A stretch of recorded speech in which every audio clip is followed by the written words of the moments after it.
video is brought to you by Letsynthesize Academy, the #1 place for practice-oriented courses for serious music producers. Hey, Dan Larsen here, welcome to the newest Synthesize Sunday episode, and today I want to show you how to process old school break for liquid drum and bass through this little groove I made.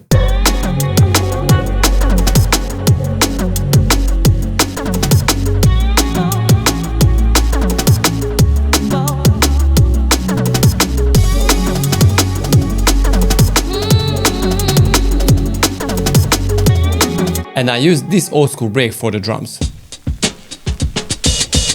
Okay, so like always, you can download this whole project from the description below from my Patreon. And if you want to deeper into production, click here for my academy. And right now, let's jump into it. Okay, so this groove is only processed. I lied here because I used only one transient on the snare because the snare is very sloppy. Like it, this is the sound that it has. So I wanted to add a little click to it. But anyway, this was the original loop. And it is already transposed up. So originally, it's a very slow groove. But you know what? Let's use this up. So what I love in Ableton is if you click on the warping mode and if you choose the beat and transient, so right click, slice to new MIDI track and use the transient. So basically what it does, it will use the transient to, separate the different hits. So click on OK, and what we get is a new track and every hit is in a drum rack box. Now the problem here is that it is not in one-shot mode that we probably want. At least this is what I prefer, but instead of classic mode. So what I would do is, set all the different hits to one-shot mode. But to avoid losing time, the next thing that I want to do is deactivate the warping mode and crank up the velocity to 100. Here we can save some time, right-click, copy value to siblings, but we still need to, go to the next one, click warping mode and one-shot mode and do this on all the shots. So I'm going to speed the video up now. Okay, next I want to use a macro knob to control the transposition on all the hits. So I go to map and delete. For example, I don't need the attack. I don't want to set the attack on all of the samples. So I'm freeing up one macro and it's easy to click on transposition, map to attack, but let's call it transposition and do this on all the hits. And while you do that, I recommend you to, check the loop endings and the loop starting points. So with this, you don't have clicks. Okay, so this is cool now. We set up everything. Now, this is a huge job, I know, but believe me, it is very important because you do want to process the shots individually. So if you batch process them, if you process the whole loop at once, it just won't give you the result that you want. But right now, what I can do here is something like this. Now this is very cool. There is one problem though, that it is very slow. So modify the MIDIs.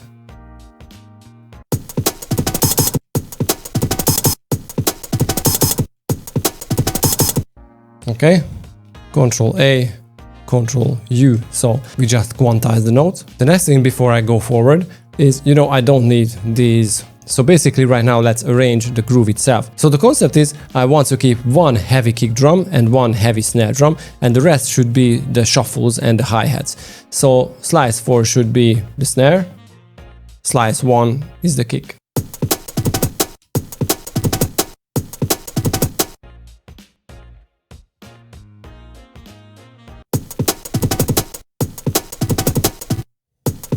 Okay, I think this is cool. The next thing that I want to do is the kick drum is fine. I think the snare drum is fine. But there are some problems with these small kicks. As I told you before, I want to use slice 1 as a strong main kick drum. But these small kick drums, I don't know, I'm not a big fan of that. So let's go one by one. And for example, the hi-hats should be high pass, so there will be no low frequencies under the hi-hats. And I want to filter these two So with this we are creating some ghost snare hits basically, or percussion sound. It's fine. Snare is snare, it's okay. Again, high pass filter it. So we are cleaning up the loop basically. This is the same. We don't need these boomy kick drums. I don't like that. So just making them a percussion or even a snare shuffle, ghost hit, something like that. I think it's cool. The same thing again. We don't need kick drums, more than one. At least I don't prefer that. That's cool. Okay, now let's listen back.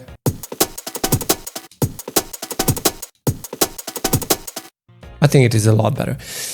The next step is use and process the main kick drum to make it really big and boomy. So for that, let's use an EQ8 and a drum bass.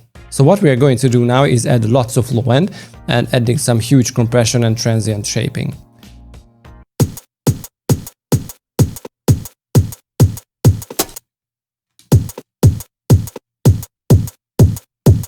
Now there is one trick.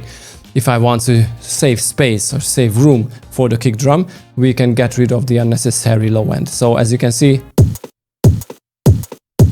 this part of the kick drum is unnecessary because the main harmonic is playing here, so at around 100 Hz.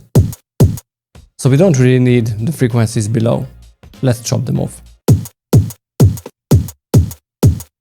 Like at around here.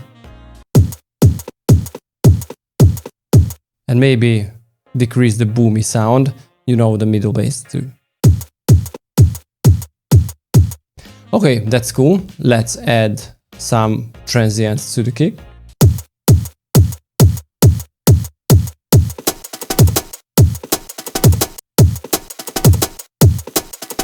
Okay, right now I think it's cool. Let's go to the next one, for example, the snare, slice 4. And let's clean it up too and add a little more punch to it. So what I want to do is, as you can see, here is the main frequency of the snare drum. So what I want to do is chop everything off below.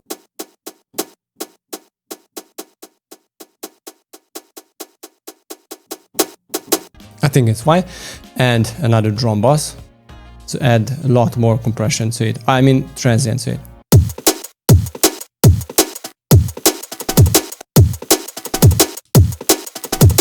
Okay, this is cool, but as I said before, I'm not very happy the sound of the snare drum without some proper transient. So let's just, you know, take this one that I used before. It's actually a dubstep snare sound, snare drum.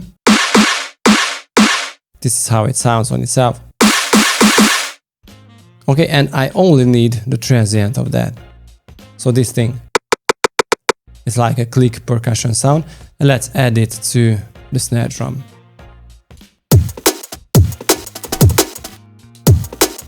Okay, now you can see that I use a utility tool and I played around with the phase settings.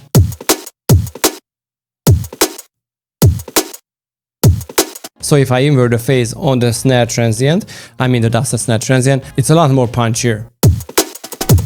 So I think this is cool. Now the next thing is process the whole group together. So let's take an EQ8 and another drum bass, add a little more low end to it. And we don't need any drive and dampness, but let's add the compression.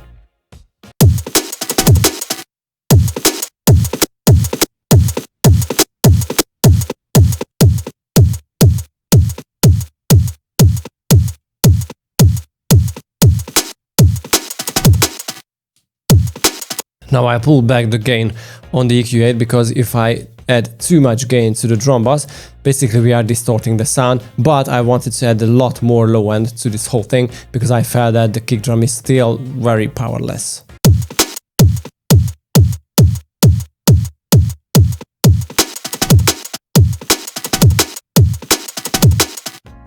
So basically the drums is fine. There is one more thing I want to add to this groove. Let's copy it, consolidate. And I want to add the hi-hat to the 4th kick drum hit.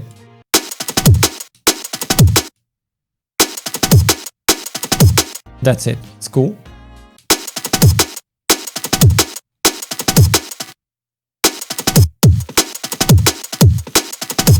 Okay, so with this, we went from this sound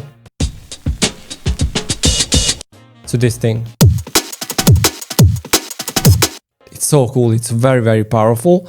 And the coolest thing is that you can play with the transposition of this loop. So if you don't like the sound, it's fine.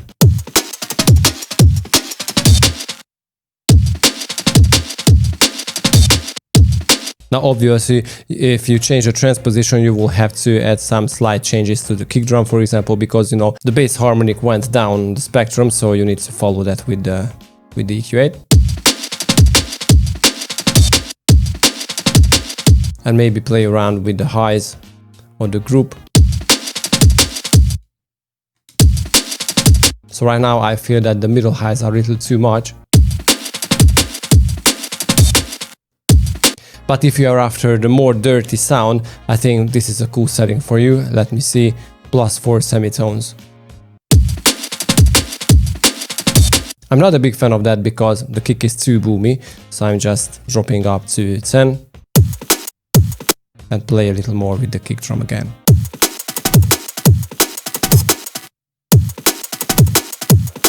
So with some arrangement on the drums, we can make this.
Because if you like that, you can download this whole project from my Patreon below. And if you want to dig deeper into production, check my academy. You can find the cards for that here. I was Larson. See you guys next time. Peace.